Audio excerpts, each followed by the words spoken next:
नमस्कार विद्यार्थी मित्रांनो, मी Satish Ravindra Bobade, craft instructor mechanic diesel, औद्योगिक प्रशिक्षण संस्था पांढरकवडा। आज आपण कॉमन रेल इंजेक्टरबद्दल बघणार आहोत, त्याचं वर्किंग कसं आहे। यामध्ये बघा, तुम्हाला डिझेल इनलेट जे आहे या ठिकाणाहून हाय प्रेशर डिझेल जे आहे हे इनलेट होतं आणि ते जेव्हा प्रेशर वाढतं तेव्हा त्याचं बघा, हे जे आहे प्रेशर चेंबरमध्ये म्हणजे इंजेक्टरच्या आतमधल्या चेंबरमध्ये ते जेवढं डिझेल आहे हे प्रेशराइज डिझेल आतमध्ये जातं।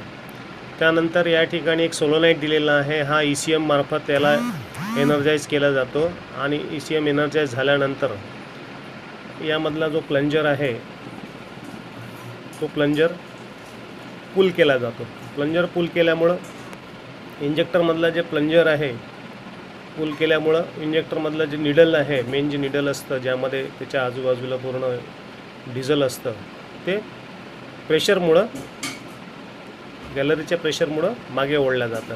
मागे ओढल्यामुळे काय होतं की जे इंजेक्टरचा जो होल्स आहे, इंजेक्टर पिंटल जे मेन पॉईंटला होल असतात त्यामधनं इंजेक्टर जे आहे ओढल्यामुळं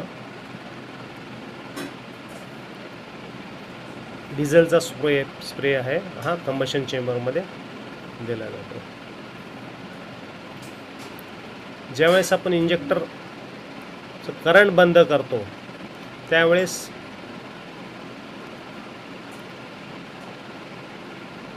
जो बॉल्स आहे, रोलर बॉल आहे, हा आपल्या पोझिशनला स्टेबल होतो आणि इंजेक्टरची जी निडल आहे ही होल, जो इंजेक्टरचे होल आहे याला क्लोज करतात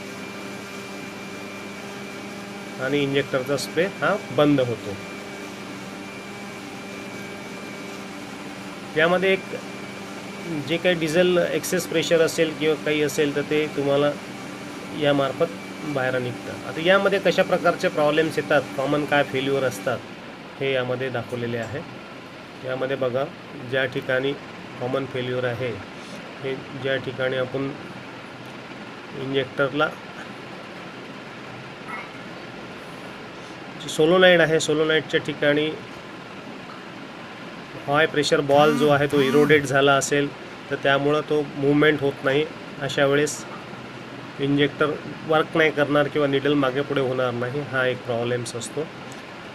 दुसरा प्रॉब्लेम आहे इंजेक्टर नोझलला इरोजन झालेलं आहे, तर त्यामुळं इंजेक्टर ते स्टक राहील आणि इंजेक्टरचा स्प्रे प्रॉपरली होणार नाही, हा एक त्यामधला कॉमन फेल्युअर आहे।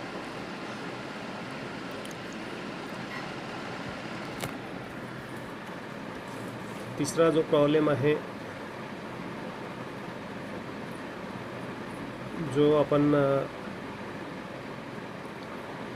इलेक्ट्रिकल सोलोनाइट जो दिलेला आहे, या सोलोनाइटमध्ये जर शॉर्ट सर्किट वाइंडिंगमध्ये काही प्रॉब्लेम्स आला असेल तर तो बॉल्स आहे, पुश रॉड जो असतो तो एनर्जाइज होणार नाही आणि तो मागे पुढे होणार नाही, त्यामध्ये तो एक फेल्युअर्स असू शकतो, ज्यामध्ये आपल्याला